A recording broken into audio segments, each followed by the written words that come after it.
You probably never saw a planting method like this. I'm here at Pelican Park High. I'm with my friend Yusuf, and he'll be explaining to you what's going on here. Okay, so welcome guys, we're at Pelican Park High School today, and this is one of the two tunnels that we have at Pelican Park High School. I might be asking, why do we have a tunnel at a high school? But this is incorporated into our curriculum. We have a subject called agricultural management practices as well as agricultural technology. So this part here is our agricultural management practices, where we teach the learners basically how to farm not just fruits and vegetables, we also teach them about animal production. So today here we have cabbages, we have chilies, we have celery, and this is all part of the curriculum. So the learners are required to do practicals on these vegetables. How are the learners incorporated into this? I have 6 to 8 practicals, and we try to get them at key stages during the plant's life. So soil preparation is one practical, which we all know soil is quite important. Then the actual planting of the plant, either the seedling or the seed itself, that will be a key stage. Then coming to check for diseases after 3 to 6 weeks.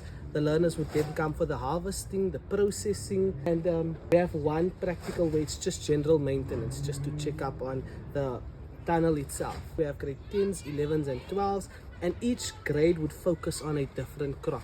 So the soil medium that we have right now is a mixture between cocoa peat and some of the soil that we mix at the back in the nursery, which we can go and take a look at. Looks like we found the right combination. I think it's a 50% cocoa peat and 50% soil. We also do fertilize it with organic fertilizers. We have our Yara. Spray it also with this water and cayenne pepper, that mixture. Okay, is that for pests? That's what we do for pests, yes. Spraying of the plants themselves, also another practical that we do. Okay, so the cool. learners get exposed to the backpack sprayer, which would fall part of the other subject, which is agricultural technology. So you're really teaching, unlike me, small scale farming, urban gardening, you are actually teaching large scale industrial farming. Yes, we're trying to bring sustainable practices into it also, as much as what we can. The theory, a lot of it relates to large scale farming. Wow, where was the subject when I was in high school? Wow, this is really amazing. What I love about the fact that the way they are being irrigated, through these, is it a drip system?